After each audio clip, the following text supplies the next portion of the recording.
Hello everyone, कैसे हो आप सब। सो आ गए हम एक और नया लेक्चर लेके। और इस बार हम शुरू करेंगे चैप्टर 3। बट चैप्टर 3 में एज यू नो कि वेक्टर्स आर मतलब उनका रिक्वायरमेंट काफी ज्यादा है। सो यहाँ पे मैं क्या कर रहा हूँ, पूरा वेक्टर आपको यहाँ पे 3 पार्ट में समझा दूंगा। सो 3 लेक्चर होंगे वेक्टर्स के। आज के लेक्चर में बेसिक वेक्टर फॉर्मेशन से लेके एडवांस लेयर के कितने क्वेश्चन आएंगे वो देखेंगे। So yes, it is combined lecture for NEET and जेडबल। देन सेकेंड लेक्चर में हम करेंगे डॉट प्रोडक्ट यानी scalar multiplication, and third lecture में करेंगे वेक्टर मल्टीप्लीकेशन यानी कि क्रॉस प्रोडक्ट।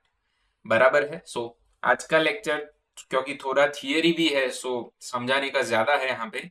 सो काफी लंबा लेक्चर होगा, तो आप पार्ट्स में कर सकते हो। अगर आपको कॉन्फिडेंस है कि आपको थियरी आता है, so you can simply start with PYQs। बराबर है, डायरेक्ट वहां पे स्विच कर सकते हो।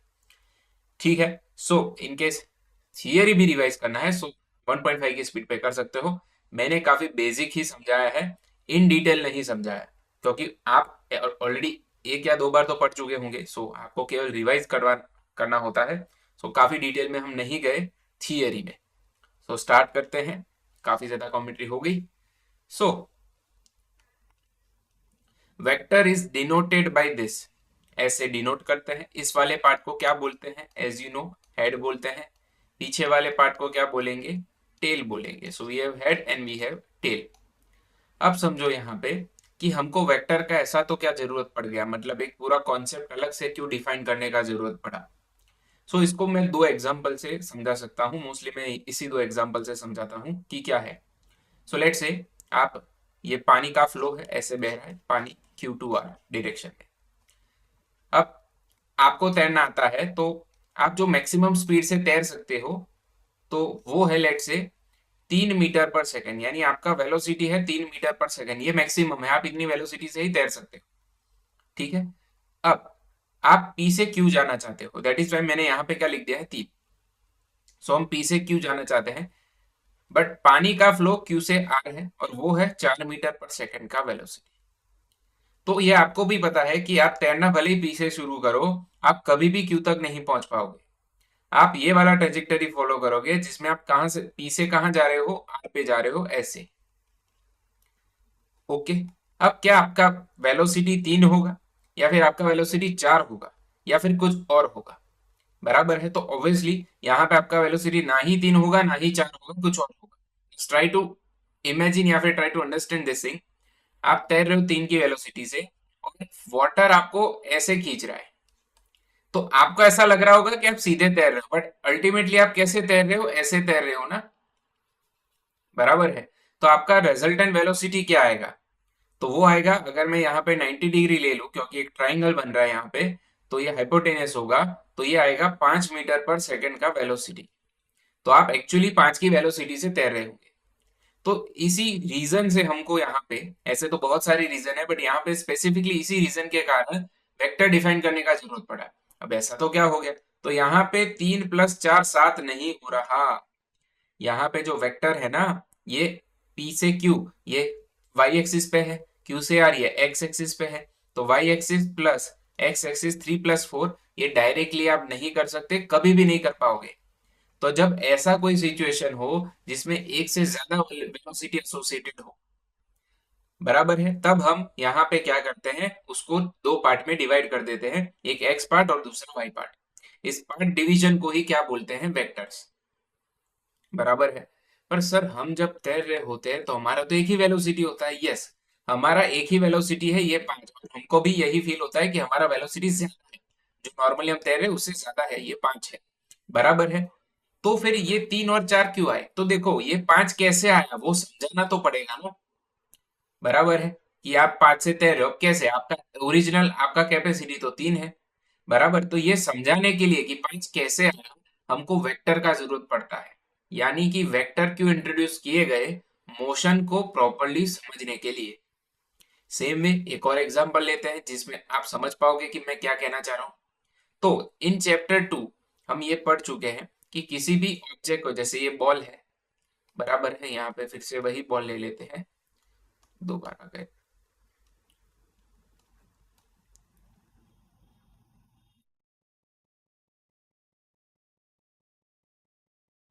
ठीक है, तो ये वाले बॉल को हम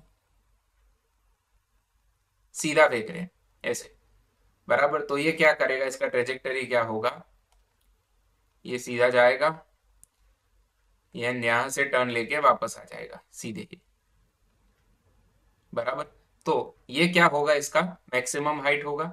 यहाँ पे इसका वेलोसिटी क्या होगा, जीरो, क्योंकि जैसे ही जीरो वेलोसिटी होता है वो सीधे नीचे आ जाता है, बरोबर। बट अगर आप बॉल को कुछ ऐसे फेंक रहे हो, बराबर, ये वाला केस हो गया, आप कुछ थीटा एंगल पे फेंक रहे हो, so let's say this angle is theta, तो आपने बॉल को थीटा एंगल पे फेंका, बराबर है।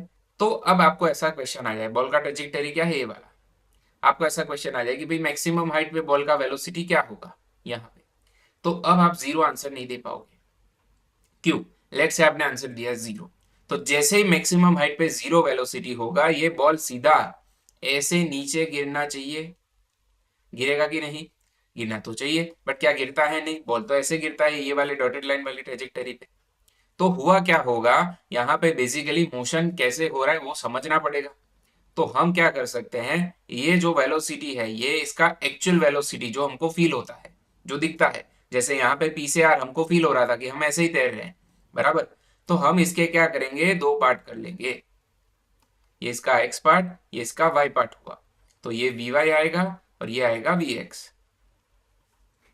अब मैक्सिमम हाइट पे बॉल ने ऊपर जाना बंद कर दिया होगा, यानी वाई एक्सिस का वेलोसिटी क्या आएगा, जीरो, बट उसने आगे जाना बंद नहीं किया होगा, दैट इज वाई उसका ट्रेजेक्टरी ऐसे कंटिन्यू रहता है, बराबर है। तो यहाँ पे x का वेलोसिटी क्या होगा, नॉट इक्वल टू जीरो होगा, और ये देन आगे बढ़ेगा, तब जैसे ही नीचे आएगा थोड़ा तो y भी आ जाएगा, धीरे धीरे y वेलोसिटी भी बढ़ेगा, तो दैट इज वाई ये ट्रेजेक्टरी ऐसे फॉलो कर सकता है, बराबर। तो जस्ट ये हमने एक प्राइम एग्जांपल ले लिया, जिसमें हमको समझ में आता है कि अगर हम इसके दो पार्ट ना करते, इस रिजल्टेंट वेक्टर के जो एक्चुअली हमको दिखता है, दो पार्ट ना करते, तो हम शायद ये वाला कॉन्सेप्ट ना समझ पाते।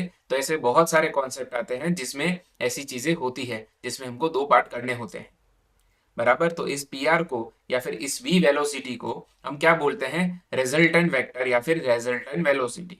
वेक्टर तो फोर्स भी है, तो you can also say resultant force, बराबर है। तो उसके ऑलवेज हम क्या करते हैं, ऐसे दो पार्ट करते हैं जिससे हम मोशन इजीली समझ पाए। देन सेकेंड कॉन्सेप्ट क्या है यहाँ पे, यूनिट वेक्टर का, बराबर। अब यूनिट वेक्टर का जो कॉन्सेप्ट है, इसको जस्ट मैं शिफ्ट कर देता हूं थोड़ा यहाँ पे। सो यूनिट वेक्टर का अगर हम सिर्फ डेफिनेशन देखें, तो it is very easy to remember that vector having one unit magnitude. अब किस वेक्टर की बात करें, हर एक वेक्टर की। अगर मैं फोर्स का बात करूं, फोर्स का यूनिट वेक्टर तो it is one Newton, velocity का यूनिट वेक्टर तो it is one metre per second, acceleration का it is one metre per second square, ठीक है, ओके। अब मतलब क्या है, मतलब इसका जरूरत क्या पड़ गया ऐसा कि इसको डिफाइन किया हमने। इसको कैप बोलते हैं as you know.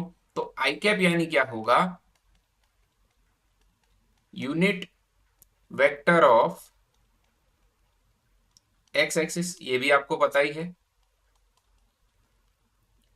J cap क्या होगा, unit vector of Y axis, और के कैप क्या होगा, unit vector of Z axis, okay. अब क्यों ऐसा, तो क्या जरूरत पड़ गया वो समझाता हूं। तो लेट से आपको वेलोसिटी दिया है, एज यू नो वेलोसिटी क्या है, वेक्टर, ओके। तो मेरे को 5 मीटर पर सेकंड का वेलोसिटी दिया है, बट इसका डायरेक्शन हमको नहीं पता कि ये 5 मीटर पर सेकंड का जो वेलोसिटी है वो कौन से डायरेक्शन में है, बराबर। तो ये 5 क्या हुआ अभी के लिए, केवल मैग्नीट्यूड हुआ, बरोबर है। अब समझो, अगर मैं इंटू आई कैप कर दूं, तो आप इजीली पता लगा पाओगे कि ये जो 5 का वेलोसिटी दिया है वो एक्स एक्सिस पे दिया है। उसी तरह मैं 5 जे कैप लिख दूं, तो आप पता लगा पाओगे कि ये जो 5 का वेलोसिटी दिया है वो वाई एक्सिस पे दिया है, ठीक।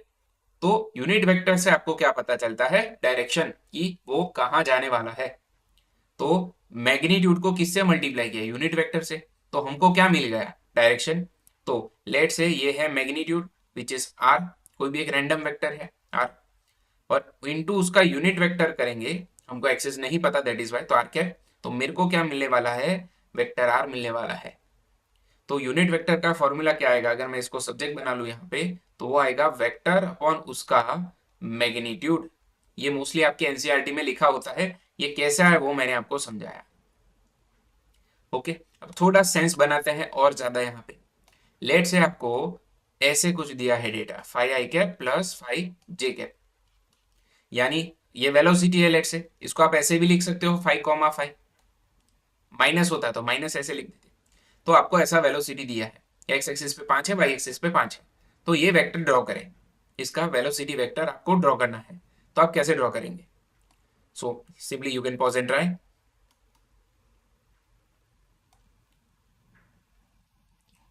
सो ये एक्स एक्सिस, ये वाई एक्सिस अब ये ओरिजिन, अब ओरिजिन से लेट से ये 5 है, तो ये 5 i कैप आ गया, यानी ये 5 है। और ये भी वाई एक्सिस पे 5 है, तो ये भी 5 आ गया। तो ये वेक्टर एक्चुअली होगा कहाँ? ये एक्स एक्सिस पे भी होगा और वाई एक्सिस पे भी होगा, यानी कि vector will be in X Y plane, यानी कि ये वाला वेक्टर आएगा ऐसे। तो इसका वैल्यू क्या आएगा? 5,5, लेट से वेलोसिटी है तो it is metre per second. बरोबर, तो उस कंटेक्स में देखे ये वाला वेक्टर आप कैसे लिख सकते थे? तो ये एक्स एक्सिस पे 4 है तो 4i cap plus 3j cap, Y axis पे 3 है वेलोसिटी। तो आपको इसका रिजल्टेंट कहाँ मिलता है? ऐसे मिलता है यहाँ पे। तो ये हुआ वो वेक्टर। ये तो सर ऐसे है, यहाँ पे आपको ऐसे मानना है, ये एक्स एक्सिस है, ये वाई एक्सिस है। ठीक है, अब जो वेक्टर आप यहाँ पे 5 लेते हो वो पैरेलली यहाँ पे भी ले सकते हो। जैसे ये 4 है एक्स एक्सिस पे, तो ये भी यहाँ पे 4 ही होगा। ये 3 है तो यहाँ पे ये भी 3 ही होगा। आप ऐसे भी ट्राई कर सकते हो। ठीक है, तो सेम वे 0 to 5 ऐसे है ना, तो आप ऐसे भी ले सकते हो। और ये 0 to 5 वाला आप ऐसे ले सकते हो, दोनों चलता है। बराबर, तो इस हिसाब से इसका मैग्नीट्यूड क्या आएगा, मतलब इसका वैल्यू, जैसे इसका 5 आ रहा था तो इसका क्या आएगा? √5 का स्क्वायर प्लस 5 का स्क्वायर आएगा। ठीक है, so this is the unit vector. ठीक है, ओके, माइनस आएगा तो नेगेटिव एक्सिस लेना है, जिस भी एक्सिस के लिए माइनस हो वो। Then we have triangle law and parallelogram. अब ट्राइंगल लॉ में एज आपको बेसिक आइडिया होगा कि फर्स्ट के हेड पे सेकंड का टेल ड्रॉ करते हैं। अब फर्स्ट वेक्टर कौन सा लेने का, जो बोला हो वो लेने का। जैसे लेट से वेक्टर आर आपको दिया है, vector A plus vector B. ठीक है, तो पहले मैं कौन सा वेक्टर लूंगा? ए। अब कैसे लेना है? तो आप कहीं भी रैंडमली ओरिजिन ले ले, देन इसी वेक्टर को इसी फॉर्म में इसी तरीके से ड्रॉ कर ले। बराबर है, तो ऑलमोस्ट उसी के जैसा है ये।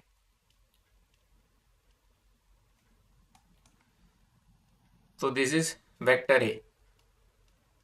अब रूल क्या कहता है? फर्स्ट के हेड पे सेकंड का टेल आना चाहिए। तो अब इस टेल को, इसकी टेल को एग्जैक्टली हम वैसे ही यहाँ पे रख देंगे। बराबर है, तो फर्स्ट के हेड पे सेकंड का टेल आ गया, यानी ऑलमोस्ट ये भी इसका जो साइज था वही आएगा यहाँ पे। ठीक है, so this is vector B. तो ये R vector A plus B हो गया ऐसा मान के चलो। तो आर वेक्टर क्या आएगा? हेड टू हेड मीट करना चाहिए, तो ओरिजिन से ऐसे हेड टू हेड आपको लेना है।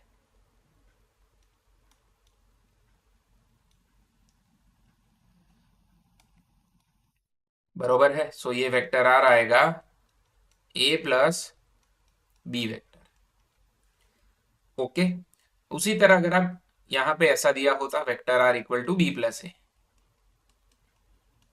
तो आप पहले कौन सा वेक्टर लेते? बी, यानी ओरिजिन से, यहां से ओरिजिन से ये वेक्टर बी लेते, और वेक्टर ए ऐसे आता फर्स्ट के हेड पे सेकंड का टेल, और ये वाला क्या मिलता आपको? आर।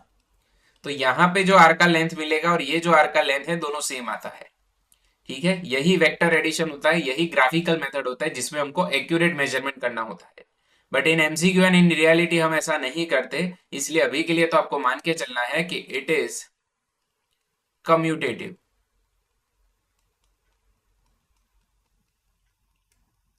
एंड एसोसिएटिव भी है। ये हम प्रूव नहीं करेंगे, जस्ट एक्सेप्ट करेंगे कि क्या ये कम्यूटेटिव है। यस, दोनों है, कम्यूटेटिव एंड एसोसिएटिव दोनों। और एसोसिएटिव का मतलब क्या होगा, इनकेस ये ना पता हो तो वेक्टर ए प्लस बी करें हम पहले, प्लस सी। ये किसके इक्वल होगा? अगर हम ए प्लस पहले क्या कर ले, यहाँ पे बी एंड सी का सम कर ले, तो दोनों का आंसर हमको सेम मिलेगा, तो इसको एसोसिएटिव भी बोलेंगे। ठीक है, तो वेक्टर एडिशन में जो ट्राइंगल मेथड है, ये क्या है? कम्यूटेटिव भी है, एसोसिएटिव भी है। बराबर है।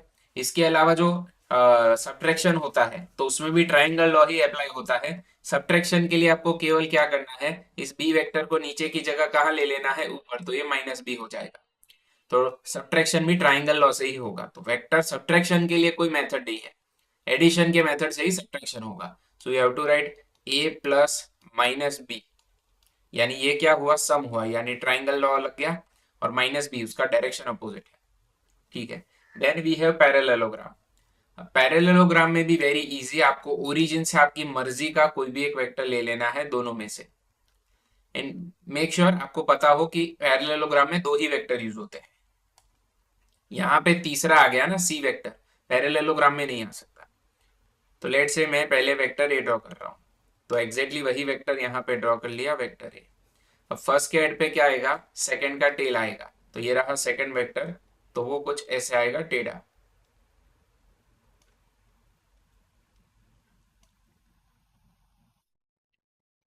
बरोबर है।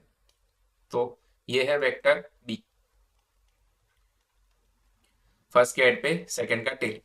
तो this will be the resultant vector, ये आर क्या आएगा, रिजल्टेंट वेक्टर। अब ये पैरेललोग्राम तो बना नहीं, तो ये क्या बना, basically R equal to A plus B बना।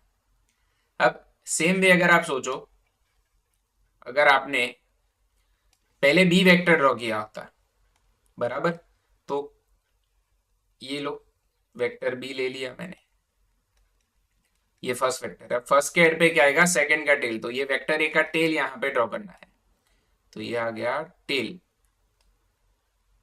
अब ये एग्जैक्टली इतना ही आएगा, बरोबर है। तो ये आ गया आपका वेक्टर ए। अब रिजल्टेंट में लूंगा,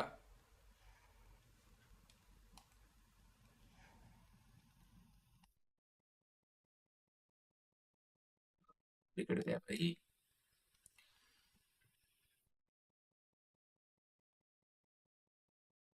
मानने में क्या जाता है, इतना मान लो ऐसे। ओके, तो ये आर आ गया। तो एज यू कैन सी, आप ऐसा भी बोल सकते हो, ए का पैरेलल आपने यहां लिया और बी का पैरेलल यहां लिया। सो इट डजेंट मैटर आप कौन सा वेक्टर पहले ड्रॉ कर रहे हो, ये ऑलवेज क्या आएंगे, सेम। तो इट इज कम्यूटेटिव।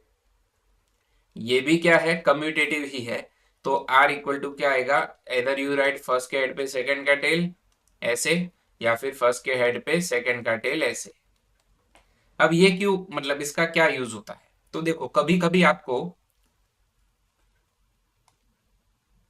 इस कंटेक्स्ट में ना जाके इस कंटेक्स्ट में जाना पड़े, बराबर। What I am trying to say is, vector A के हेड पे टेल लेना है, तो कुछ सम में हम ये यूज करेंगे ए प्लस बी ऐसे, पर कुछ समय ये यूज करेंगे कि पहले वेक्टर बी ले ले फिर ए ले ले, बराबर।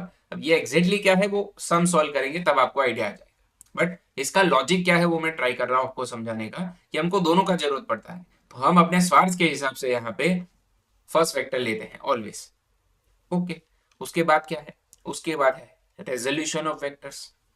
अब it is very important part, although resolution यानी क्या, वेक्टर के दो पार्ट करना। अगर 2D है तो resolution of vector in 3D, तो वेक्टर के कितने पार्ट करेंगे, 3 पार्ट। अब दो पार्ट करने का, यानी कि एक पार्ट एक्स पे और दूसरा पार्ट वाई पे, जैसे हमने यहां पे किया था वैसे। तो ये एक्चुअली रेजोल्यूशन ही है सारे, ये वी रेजोल्यूशन है, पी आर रेजोल्यूशन है, बराबर है। तो देखो ये वेक्टर ए है, इसके एक्स एक्सिस पे एक पार्ट होगा और वाई एक्सिस पे एक पार्ट होगा। अब आपको क्या चेक करना है, ये एंगल, बराबर, ये एंगल यहाँ पे है, तो इस एंगल का एडजेसेंट पार्ट ये हुआ। अब देखो cos थीटा का फॉर्मूला क्या होता है, तो अगर इसको P बोल दे और इसको Q बोल दे, तो cos थीटा आएगा adjacent which is OP upon OQ। तो OP की जगह क्या आएगा, एडजेसेंट की जगह, तो it is always hypotenuse into cos theta. तो अब आपको क्या याद रखना है कि किसी का भी एडजेसेंट हो, इट डजेंट मैटर कौन सा एंगल हो, कितना एंगल हो, कैसे हो, उसका एडजेसेंट ऑलवेज क्या आएगा, cos थीटा। अब हमने यहाँ पे जो एडजेसेंट लिया वो एक्स एक्सिस पे था, इसलिए ये जो cos थीटा आएगा हाइपोटेनियस इनटू cos थीटा, वो आई कैप पे आएगा। उसी तरह किसी का भी अपोजिट ले, तो अपोजिट के लिए हम क्या चूज करते हैं, साइन थीटा। अब साइन थीटा क्या आता है, opposite which is what, P Q upon hypotenuse, hypotenuse is O Q. तो अगर मैं पी क्यू को सब्जेक्ट बना रहा हूं यहाँ पे, तो पी क्यू क्या आएगा, O Q is hypotenuse obviously, तो it is A sine theta. तो अब आप क्या याद रखेंगे कि किसी भी एंगल का अपोजिट जो होता है वो क्या होता है, साइन थीटा होता है। तो क्या लिखना है, opposite is equal to hypotenuse into sine theta.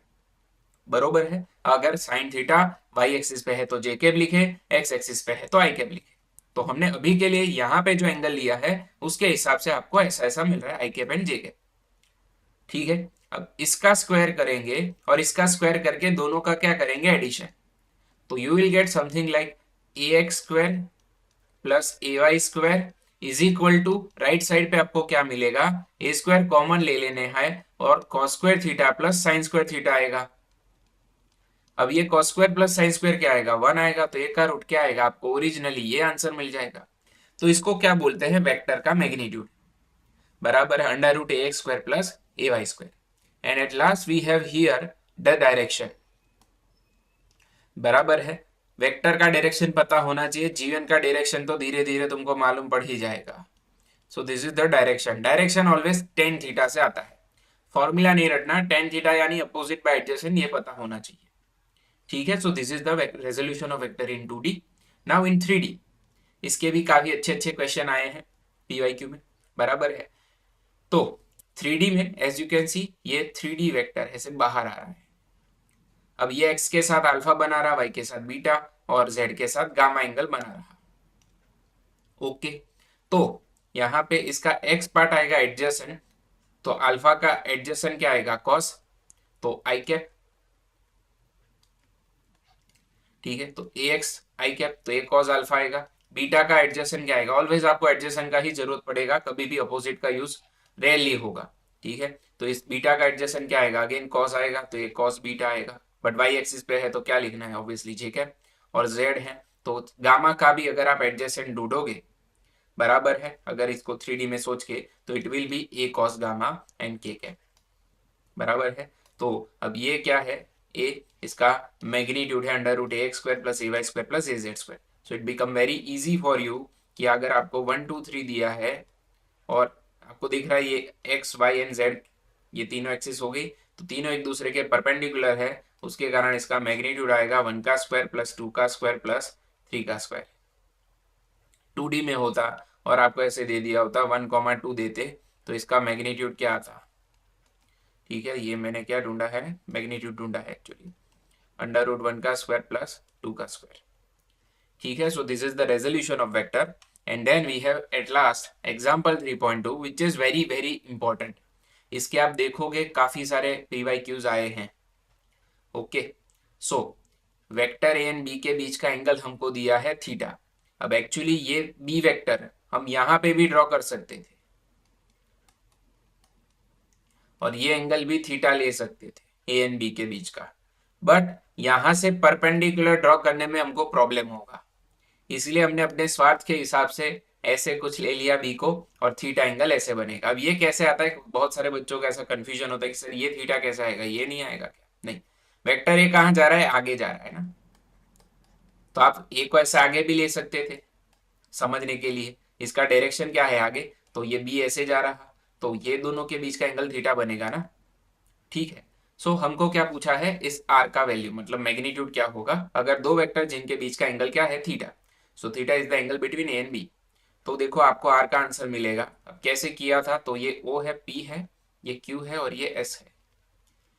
ठीक है। तो एज यू कैन सी एक बड़ा right angle triangle O Q S यहाँ पे आपको दिख सकता है, ओ क्यू एस, बराबर है। तो इसका जो अगर मैं हाइपोटेनियस ले लू, हाइपोटेनियस का स्क्वायर, तो आर स्क्वायर आएगा, मतलब हाइपोटेनियस क्या आएगा, अंडर रूट ओ क्यू का स्क्वायर। अब ओ क्यू क्या आता है, तो ओ क्यू आएगा O P plus P Q. अब पी क्यू कितना है, ठीक है, पी क्यू कितना है, तो पी क्यू में थीटा का ये एडजेसेंट पार्ट है, एडजेसेंट ऑलवेज क्या आता है, हाइपोटेनियस इंटू कॉस, तो हाइपोटेनियस क्या होगा, बी 90 का अपोजिट है, तो बी कॉस थीटा आएगा ये, और थीटा का अपोजिट क्या आएगा, ऑलवेज हाइपोटेनियस इंटू साइन, तो ये छोटू राइट एंगल में हमको दो वैल्यू मिल गई, तो ओ क्यू आएगा A plus B cos theta, उसका स्क्वायर करेंगे एंड एस क्यू भी करना है ना, प्लस अपोजिट का स्क्वायर, तो ये सब मिला दोगे तो अंत में आपको आंसर क्या मिलेगा यहाँ पे, A square plus B square plus 2ab cos theta, because जो B square sine square theta है और इसका जो B square cos square theta आएगा वो दोनों 1 हो जाएंगे। तो ये है रेजोल्यूशन ऑफ वेक्टर। अब इसको अगर मैं और डिटेल में समझाऊं तो अगर दो वेक्टर के बीच का एंगल 90 डिग्री है, जो कहाँ हो रहा था, यहाँ पे हो रहा था, ये वेक्टर ए और वेक्टर बी, इनके बीच का एंगल क्या है 90 डिग्री, यहाँ पे भी तीनों एक्सिस एक दूसरे के परपेंडिकुलर थी। तो तब ये फॉर्मूला कैसे अप्लाई करना है, तो यहाँ cos 90 क्या आ जाएगा, 0 आ जाएगा। 0 इंटू टू ए बी क्या होगा 0, तो आपको वही मिल रहा है ना, वेक्टर ए का स्क्वायर प्लस वेक्टर बी का स्क्वायर। यहाँ पे भी वही हो रहा था, ए एक्स का स्क्वायर प्लस ए वाई का स्क्वायर। ठीक है, तो ये भी सेम ही है। देन यहाँ पे दूसरा क्या आता है, एक आपको टेन अल्फा पूछ लेते हैं, where alpha is the angle between vector A and vector R, ये आपको पता रहना चाहिए। सो टेन अल्फा आएगा, बड़ा राइट एंगल ट्राइंगल लेना है, तो opposite which is B sine theta upon adjacent which is A plus B cos theta. दिखा कॉस थीटा पूरा ए प्लस बी, ये रहा A plus B cos theta. ठीक है, तो ये है tan alpha. And furthermore आपको यहाँ पे क्या पूछ लेते हैं, साइन इक्वेशन। अब साइन इक्वेशन क्या है, साइन इक्वेशन है ये R by sine theta is equal to A by vector A by B लिख सकते हो, sine beta is equal to vector B by sine alpha. तो इतनी चीजें हैं इसमें। अब ये सारा जो भी किया ये हमने ये अज्यूम करके किया था कि वेक्टर आर क्या होता है, vector A plus vector B होता है, दोनों पॉजिटिव है। बट अगर आपको ऐसा कुछ दे दे कि वेक्टर आर क्या है, ए माइनस बी है, तो तब और कुछ चेंज नहीं होगा। ये जो रेजोल्यूशन ऑफ वेक्टर है इसका फॉर्मूले में यहाँ पे प्लस की जगह क्या आ जाएगा, माइनस आ जाएगा, which you can prove, but याद रख लोगे तो ज्यादा अच्छा रहेगा। प्रूव तो कर ही सकते हैं, there is no issue in that, बरोबर है। सो यहाँ पे केवल माइनस आता है, बाकी का सब सेम रहेगा। तो ये एग्जाम्पल काफी इंपॉर्टेंट है, इससे भी काफी सारे हमको पीवाईक्यू पूछे हैं। ठीक है, तो यहाँ तक था इसका theory part. Now we can start with MCQ. बराबर है, पहले 3-4 क्वेश्चन जो है वो नीट के हैं, तो नीट वालों को इतने तो करने ही है, बट फर्दर जेडब्ल्यू के भी जो अच्छे क्वेश्चन आपको लगे वो भी आपको करने हैं, क्योंकि आपने 2025 का पेपर देखा होगा, आपको आइडिया आ जाएगा कि स्टैंडर्ड 11 में कैसे लेवल चेंज किया गया था। अब आप ऐसा बोलोगे सर ये नेक्स्ट टाइम तो नहीं होगा, क्या पता तुम्हारा ही नसीब खराब हो, पूछ ले। सो मेक श्योर आप थोड़े बहुत जेडब्ल्यू के भी क्वेश्चंस करो। ठीक है, सो स्टार्ट करते हैं। पहला MCQ, the resultant of vector A into zero will be dash. So very easy, A cross zero पूछा है, आंसर तो जीरो आएगा। ठीक है, बट ऑप्शन क्या टिक करें, जीरो या जीरो वेक्टर या फिर नल वेक्टर। तो ध्यान रखना ये क्या कहलाता है, जीरो वेक्टर कहलाता है। क्यों, जीरो तो कुछ भी नहीं होता, उसका डायरेक्शन भी नहीं होता, तो उसको वेक्टर क्यों बोला है। देखो यहाँ पे अगर वेक्टर ए की जगह केवल मैग्नीट्यूड होता यानी स्केलर होता तो भी आंसर जीरो ही आता। तो फिर केवल आपको मैं जीरो लिख के दे दूं कि something into zero is zero, तो फिर आप कभी भी पता नहीं लगा पाओगे, बराबर है, कि यहां पे स्केलर क्वांटिटी थी कि वेक्टर क्वांटिटी थी।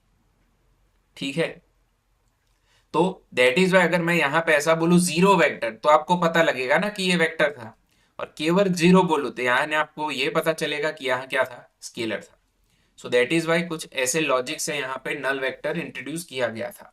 ठीक है, उसका थियरी मैंने लिया नहीं क्योंकि एक एमसीक्यू है तो हो गया, अभी समझ में भी आ गया, so not an issue. Still आपको लगता है कुछ तो मेरे को बता दो, मैं ट्राई करूंगा कि उसका भी वीडियो बना दूं। Now it is very good question, triangle law से आपको पूछा है कि ए से एफ वेक्टर के डायरेक्शन एंड मैग्नीट्यूड दिए हैं, इनमें से कौन सा स्टेटमेंट सही होगा। तो अगर मैं ऑप्शन ए वेरीफाई करूं तो उसमें मेरे को बोला है B plus C equal to F करो।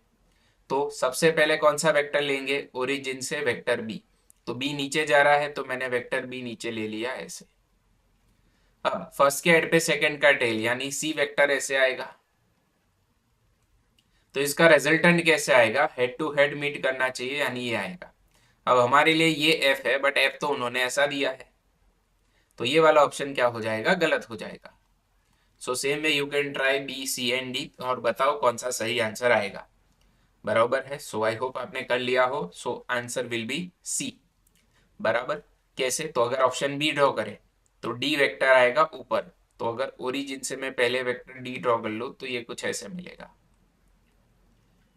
उसके बाद क्या आ रहा है? ई वेक्टर आ रहा है। ई वेक्टर ऐसे लेफ्ट जाएगा। बराबर है। अच्छा, मैं ऑप्शन सी देख रहा हूँ, सॉरी। ई वेक्टर है ना, सी करना है, सॉरी। तो अब वेक्टर सी कैसे आएगा? ऐसे आएगा वेक्टर सी। तो इसका रिजल्टेंट ऐसे मिलेगा। अगेन ये गलत है। सी ऑप्शन देखे तो उसमें भी वही है डी। तो ये ओरिजिन से डी ले लिया और उसमें ई वेक्टर ऐड किया है। तो ई ऐसे आएगा। And then finally head to head meet करने, अब ये एफ है। Yes, it is F. So C is the right answer. Okay, then we can try that. ये भी आप you can pause and try simply. If a unit vector is represented by, unit vector यानी जिसका magnitude क्या होता हो 1। तो अगर मैं यहाँ पे ये लिख रहा हूँ 0.5 आई कैप प्लस 0.8 जे कैप प्लस सी के कैप, तो इसका मैग्नीट्यूड मेरे को क्या मिल रहा है? 1। अब ये तीनों एक्सिस एक दूसरे के क्या होती है? परपेंडिकुलर। तो जैसे हमने आगे देखा ये 3D वाले में कि अगर तीन वेक्टर हो, तीनों एक दूसरे के परपेंडिकुलर हो, तो उनका रिजल्टेंट यानी मैग्नीट्यूड हम ऐसे लिखते हैं, अंडर रूट तीनों के स्क्वायर का सम। बराबर। सो यहाँ पे अगर आप देखें 0.5, 0.8 एंड सी, तो it will be under root 0.5 का स्क्वायर, 0.8 का स्क्वायर एंड सी का square, which will be 1। So अगर दोनों साइड स्क्वायर कर दो क्योंकि सी ढूंढना है, तो 0.25 प्लस 0.64 प्लस सी स्क्वायर, ये क्या आएगा? 1 आएगा। तो सी स्क्वायर क्या आएगा? ये 0.89 होगा, तो 1 माइनस 0.89, ये क्या होगा? 0.11 होगा। तो सी क्या आएगा? जोपड़े में 0.11। सो ये थर्ड क्वेश्चन हुआ। बराबर है। देन हम फोर्थ क्वेश्चन करते हैं। तो क्या है? The angle between two vectors of magnitude 12 and 18 units when the resultant is 24 unit. So दो वेक्टर दिए, लेट से वेक्टर ए है 18 यूनिट, वेक्टर बी का मैग्नीट्यूड है, अरे सॉरी, ये 12 यूनिट है और ये 18 यूनिट है। अब इनका जो रिजल्टेंट है उसका भी मैग्नीट्यूड दे दिया है 20। अब आपको यहाँ पे मैग्नीट्यूड देने दिया है, उसके कारण प्रॉब्लम क्या होगा? ए प्लस बी ले, ए माइनस बी ले, क्या ले? That is the option, I mean that is the problem. So अगर कुछ बोला ना हो तो आपको मान के चलना है कि ये डिफॉल्ट है। डिफॉल्ट क्या होता है? जो टेक्स्ट बुक में होता है। टेक्स्ट बुक में डिफॉल्ट क्या दिया है हमको? ए प्लस बी। कैसे पता चला सर? तो देखो यहाँ पे जो हमने ये सॉल्व किया ना, ये टेक्स्ट बुक का है, एनसीईआरटी का। डिफॉल्ट क्या है? A plus B. तो अगर आपको डिफॉल्ट नहीं देना है तो ऐसा मेंशन करके देंगे कि भाई माइनस लो। ठीक है, तो ये भी एक अंडरस्टैंडिंग आपको डेवलप करना होता है। तो हमको इसका मैग्नीट्यूड, तो ये तो इजी हो गया, under root A square plus B square plus 2ab cos theta. R क्या है? 24। और ये क्या है? 12 का स्क्वायर प्लस 18 का स्क्वायर प्लस 2, 12, 18 कॉस थीटा। ढूंढना क्या है? थीटा ही ढूंढना है। अब ये इजी नहीं है, ऑल्दो मैंने बोल लिया, but it is not easy क्योंकि थीटा ढूंढना है ना। और एंगल आप एज यू कैन सी, यानी ऐसा विचित्र आंसर आएगा जिसका हमको एंगल पता नहीं। अब आई डोंट थिंक सो कि आपको इस साल में 1999 में लॉग बुक या फिर ऐसा कुछ दिया होगा, तो मैन्युअली करना पड़ेगा। So let's try to solve this जितना इजीली सिंप्लीफाई वे में हो सकता है, मैं समझा रहा हूं आपको। सबसे पहले क्या करेंगे? दोनों साइड स्क्वायर कर देंगे। आइडियली आपको यहाँ पे वैल्यू देना पड़ता है, बट ठीक है। 24 का whole square is equal to 12 का होल स्क्वायर प्लस 18 का होल स्क्वायर। 12 इंटू 2 24, 18 इंटू 2 भी कर सकते हो, दैट इज नो प्रॉब्लम। अब ये 12 को लेफ्ट साइड लेके जाते हैं, क्यों, मेरे को पता है 12 एंड 24 में कुछ तो कॉमन है ना, तो यहाँ से 18 मैं कॉमन ले सकता हूँ। देखो ये 12 लेफ्ट साइड चले गए तो 18 बाहर ले लिए, तो क्या आएगा 18 प्लस 24 कॉस थीटा। अब इसको आप क्या लिख सकते हो, तो सिंपली इसको आप 12 × 2 का होल स्क्वायर लिख सकते हो ना, यानी 12 का स्क्वायर एंड 2 का स्क्वायर, एंड यहाँ पे सेम टर्म आएगी 24 कॉस थीटा। ठीक है, 12 का स्क्वायर अगर मैं कॉमन ले लूं तो यहाँ क्या बचेगा, 2 का square -1 which is 4 -1 which is क्या आएगा 3 आएगा। तो ये स्टेप इनके समझ में ना आए तो ये भी लिख लेते हैं, उसमें क्या है 1 का स्क्वायर बराबर है इज इक्वल टू 18। यहाँ पे अगेन 18 प्लस 24 कॉस थीटा आ रहा है, 2 का स्क्वायर 4 -1 3। अब ये 3 आया, 18/3 क्या होंगे 6 होंगे, और 144 और ये बचे 6 बरोबर है। अब 144/6 क्या होते हैं, तो ये 24 होते हैं, तो यहाँ क्या आ गया 24, 18 प्लस 24 कॉस थीटा। 24 में से 18 गए तो क्या बचेंगे 6, और कॉस थीटा आएगा 6/24, 6/24 यानी 1/4, 1/4 इज 0.25। अब 0.25 का वैल्यू कैसे निकाले, लॉग टेबल भी नहीं दिया मान लो। So what we can try here is नजदीक का वैल्यू ले ले, तो मेरे को पता है cos 60 क्या होता है 1/2 यानी 0.5। अब पीछे एंगल ले कि आगे ले, सो हम आगे जाएंगे क्योंकि cos 90 क्या होगा 0। तो 0.25 का जो वैल्यू है वो 0.5 और 0 के बीच में आ रहा है, एग्जैक्टली मिड पे आ रहा है ना 0.25। 0 का 0.25 ऐड करोगे और 0.25 यानी उसका 0.50 का आधा होगा, तो ये एंगल 60 और 90 के बीच का होगा। अब ऐसा एक ऑप्शन देते तो हम टिक कर लेते, बट मल्टीपल ऑप्शन है।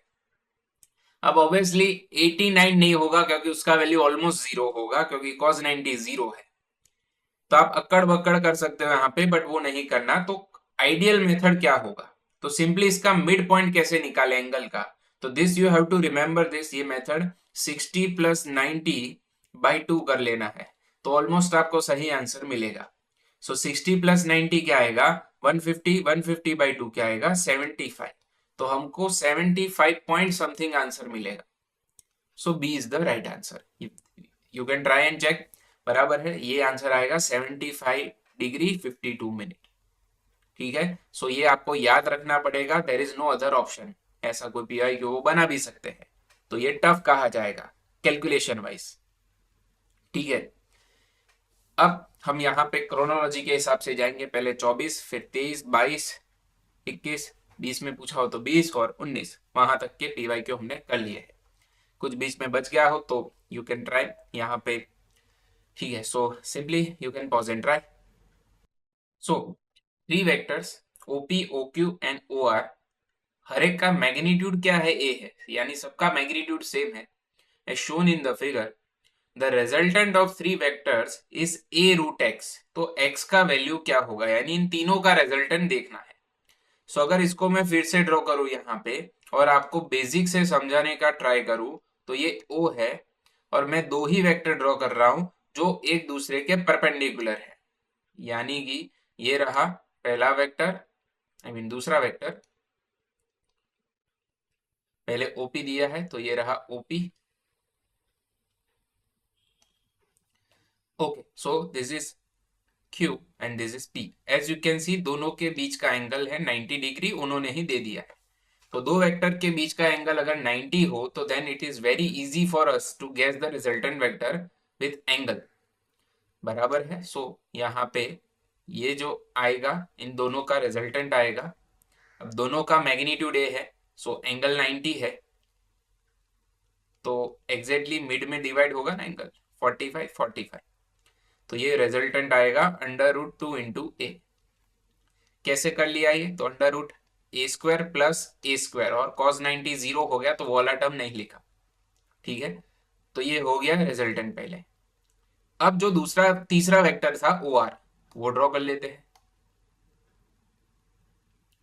ठीक, सो ये है ओ आर वेक्टर। अब ये भी आपको ऐसे ये वाला एंगल 45 ही दिया है, तो अगर ये जो डॉटेड लाइन है यानी ब्लू लाइन एंड ये जो व्हाइट लाइन है ओ आर, इन दोनों का कंबाइन एंगल में देखूं तो ये दोनों एक दूसरे से 90 के एंगल पे है, बराबर है। तो इनका भी रिजल्टेंट कुछ आएगा, कैसे आएगा, तो अंडर रूट रूट 2a का स्क्वायर प्लस इसका क्या आएगा a, तो a का स्क्वायर, बरोबर है। तो अंडर रूट 2a यानी 2a square plus a square, तो आंसर क्या आएगा अंडर रूट 3 इंटू ए। तो हमको ये 3 पूछा है कि x क्या है, तो x क्या है 3 आएगा यहाँ पे, बरोबर है। सो ये हो गया। Then if a and b makes an angle of cos inverse 5/9 with each other, then a plus b हमको root two a minus b दिया है और a equal to N B बोला है, तो n का वैल्यू ढूंढो। तो a प्लस बी यानी रिजल्टेंट ये रूट टू है a माइनस बी के। अब जैसा आपको मैंने बोला था जब थियरी करवाया था कि माइनस आ जाए दोनों वेक्टर के बीच में तो फॉर्मूला आएगा बीच में माइनस, तो ए स्क्वायर प्लस बी स्क्वायर, और यहाँ क्या आ जाएगा माइनस आ जाएगा 2ab cos थीटा, और यहाँ क्या आएगा A square plus B square plus 2ab cos theta, बरोबर है। ओके, अब हमको क्या ढूंढना है, बेसिकली एन ढूंढना है। अब एन ढूंढने के लिए पहले इसको सिंप्लीफाई करना पड़ेगा, तो दोनों साइड स्क्वायर करेंगे तो रूट टू का स्क्वायर 2 हो जाएगा, बराबर है। तो एक स्टेप में लिख रहा हूं, आप डायरेक्टली भी कर सकते हो।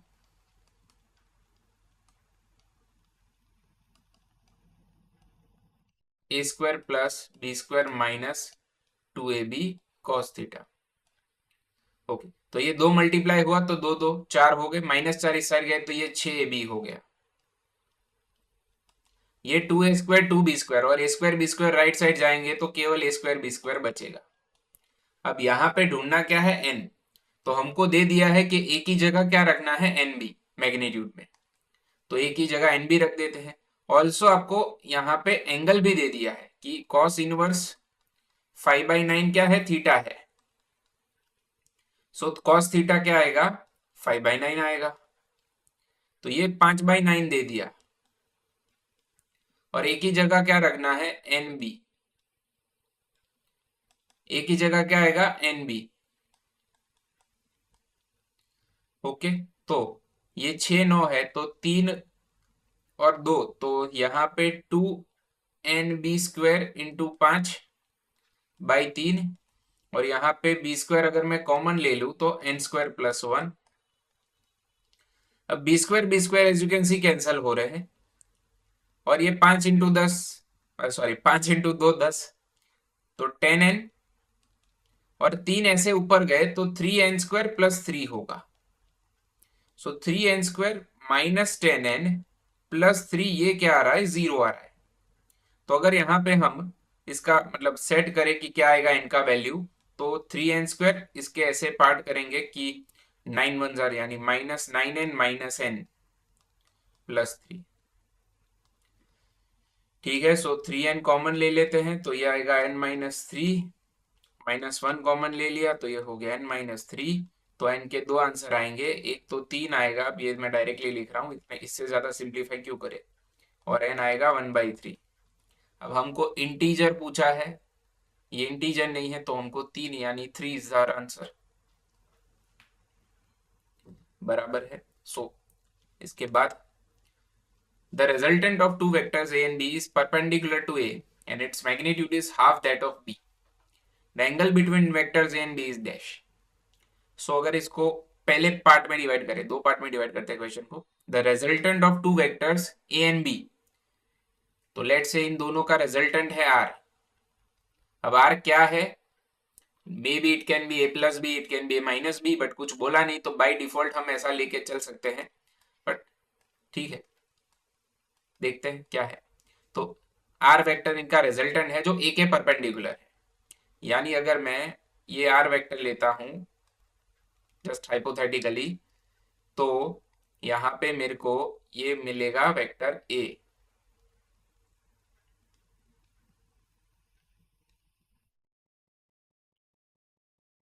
तो ए एंड आर के बीच का एंगल 90 डिग्री है। अब इससे ये साबित होता है कि जो बी है वो कंपलसरी ऐसे ही आएगा। क्यों सर ऐसे आएगा? तो देखो, अगर यहाँ लेते तो इन दोनों के बीच में आना पड़ता, यहाँ भी ले लेते तो इन दोनों के बीच में आना पड़ता, यहाँ लेते तो ऐसे आना पड़ता उसको। तो अब एक ही ऑप्शन बचा ना, तो वेक्टर भी हमको ड्रॉ करना पड़ेगा कुछ ऐसे।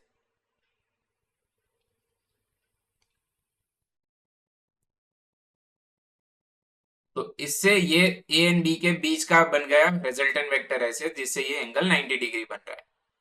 बराबर है। Okay, you can also set it with parallelogram. इसको थोड़ा साइज में छोटा ड्रॉ करता ना मैं, तो आप इसका ये पैरेलल ऐसे भी ले सकते थे, तो रिजल्टेंट ऐसे मिल जाता आपको। बराबर है। तो ये ऐसे भी हो सकता है, जिससे आपको पता चले कि फर्स्ट के हेड पे क्या आ रहा है, सेकंड का टेल आ रहा है ऐसे। तो जैसा मैंने बोला, हम अपने स्वार्थ के हिसाब से यहाँ पे सब सेट करते हैं। तो B vector actually X axis पे कितना है, नेगेटिव है ना, और वाई एक्सिस पे क्या है, पॉजिटिव। अब पूछा क्या है, तो देखो आगे और भी बोला है कि ये जो रिजल्टेंट मिला वो बी से क्या है, आधा। Its magnitude is half that of B. यानी अगर मैं इसका मैग्नीट्यूड ले लूं तो वो एग्जैक्टली बी के मैग्नीट्यूड से कितना है, आधा है।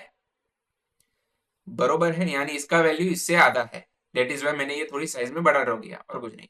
The angle between vector is A and B is dash. तो हमको दिख रहा है इन दोनों के बीच का एंगल ये बड़ा सा थीटा हो रहा है। सो थीटा हमको पूछा है। अब इसको मैं दो मेथड से करवाता हूं।